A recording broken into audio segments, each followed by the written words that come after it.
Okay, I'm going to give you a little narration on this 47 Chevy sedan delivery, and not professional, but I'll do my best. So here goes. We will start with the exhaust system. This is a 3-inch exhaust system. It's finished front to rear. It hooks up to a set of Hedman tight tube headers. I had a big block setting in there, which it was a 366 truck block, which I've since given away. It was a junk block, and the guys turned it in for scrap. But anyway, the exhaust system is basically done. A little bit more welding to do to it and fine-tuning on it. Then it goes to the ceramic coating shop. I'm doing, and on the back of it, I made my own oval tubes. I'm trying to stick with Corvette C5 styling on the back of it. And as you can see, we'll move on to the back side of the body here. I'm doing C5 Corvette taillights in it, plus the rear balance pan. That's basically similar C5 Corvette. And my door, I will put my camera back.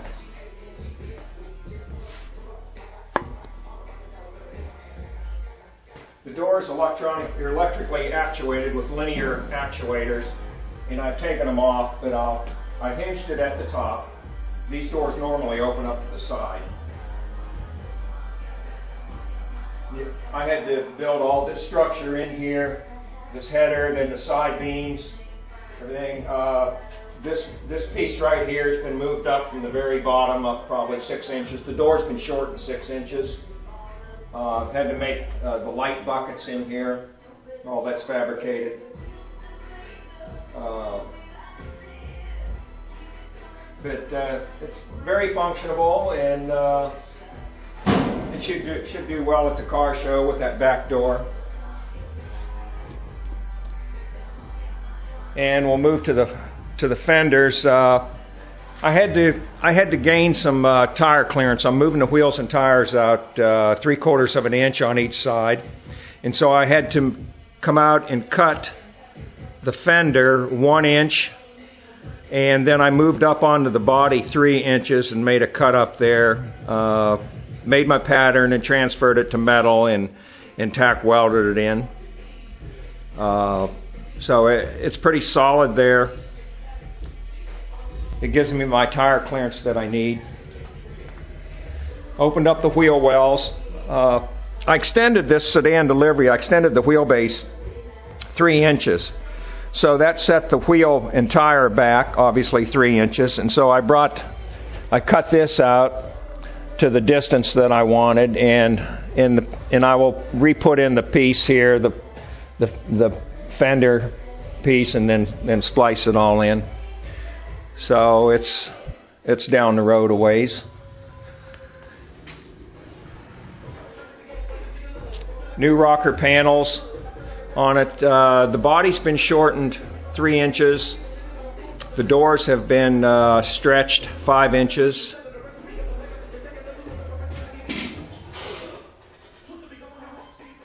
And I did C5 Corvette styling on the gas filler door.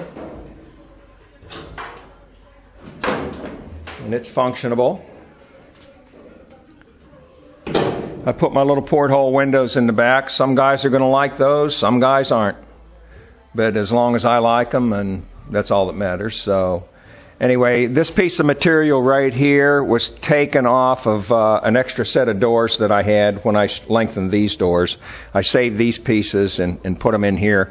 I wanted it to have the same distance out from the body as what the front door is and what this piece is back here.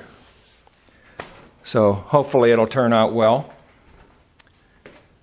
I cropped the roof about 4 inches. The roof panels are laying out back, but it lays in real nice in here. But then there's a gap in the middle, which I will fill in once I get this welded in back through here. I dropped the windshield down 2 inches. I kept it at the same degree. I just sliced the A panels, or the A pillars down, and cut out through here, took that vent out, Made a cowl area for the wipers to lay into. So I think it turned out pretty well. And I've had the roof on it just temporarily on there, and with the windshield being laid down 2 inches, it really looks nice. It's going to take a pretty good eye to pick it up to see what I've done. So that's kind of what I was after there. 77 Camaro subframe. Tony Polder up in Kentucky narrowed it for me 6 inches. Gee whiz, this has been back 1989, something like that, 88 or 89. He did that. And I wish Tony was still around today to where he could see the progress that I've made with this thing. The engine bay set up for a big block. I don't know what cubic inch yet, but it'll be mounted in solid with a front plate and a mid plate between the transmission and engine. And let's see, as we go back into the frame area, I did twin drive shaft loops on it, and they will also serve as the drive shaft housing when I lay the floor in there. Those will serve as mounts for that also. Brake pedal, everything's mounted there. The steering column's been mounted in. It comes out to a rack and pinion steering, which I fabricated this up, this steering mount for the rack. I'm going to have a manual rack on it, and seems like it's going to flow pretty good there.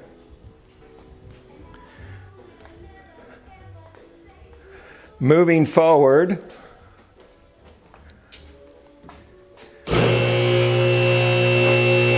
we'll bring the body up.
That was quite an undertaking. It took me probably about 2 days to figure my mounts up on the lift where I wanted to place those to lift this body off.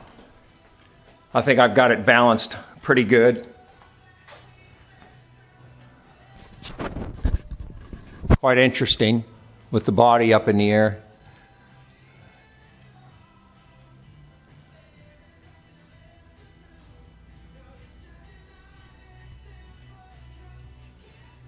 And you can get a really good visual. I'm running twin fuel tanks. This is C5 Corvette styling also. My Corvette has twin fuel tanks in it. And so I did a crossover tube right here. This tank will fill up first, and then it'll flow through this tube across over into the second tank, or the right tank. And the fuel lines will exit out the bottom of the tanks, each tank simultaneously, and they'll be encased in the framework. And they will exit out right here and over there in that hole.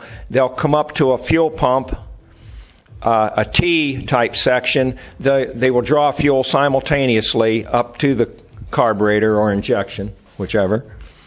And that's how that's going to work. The frame seems to be structurally strong. We will find out down the road, of course.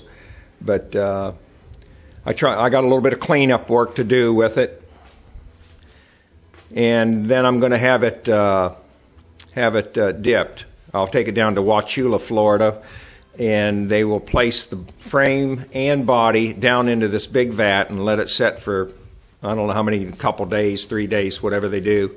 Then they transfer it to another tank, and it cleans everything, really cleans everything off. So that should be interesting. Getting back to the exhaust system will go through the tubes on the cross members, through the mount, and it comes up over the rear housing and out, exit out the back. Did a 4-link suspension in it. And this area right here is a seating area, a small seating area, of course. So, Hoosier Pro Street radials. They're very good tires, very strong tire. I don't think it'll hold the engine that I'm planning on putting in it, but that's no big deal. 9-inch Ford, and it'll have a 514 ring and pinion in it.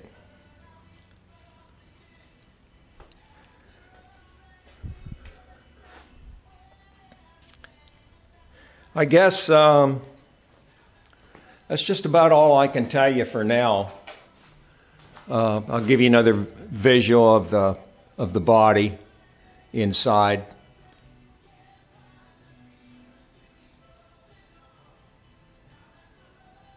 My crossbows for the ceiling are made out of an aluminum structure, which was off of a pontoon boat, actually. And I try not to waste too much metal. They're very lightweight, but it really gives it it's structurally strong across the roof. And then when the roof gets welded in and tied in, it'll really tighten up.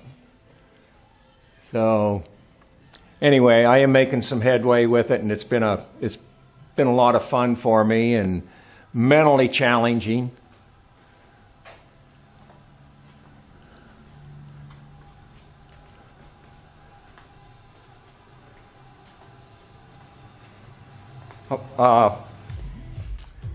These seats are for Bill Greenlee. I wanted to show you the seats that I did in the Corvette. And then I made my own boot for the shifter and my own armrest pad for the console. So it turned out quite well. I love the color combination in there. It just really brightens it up and makes it pop.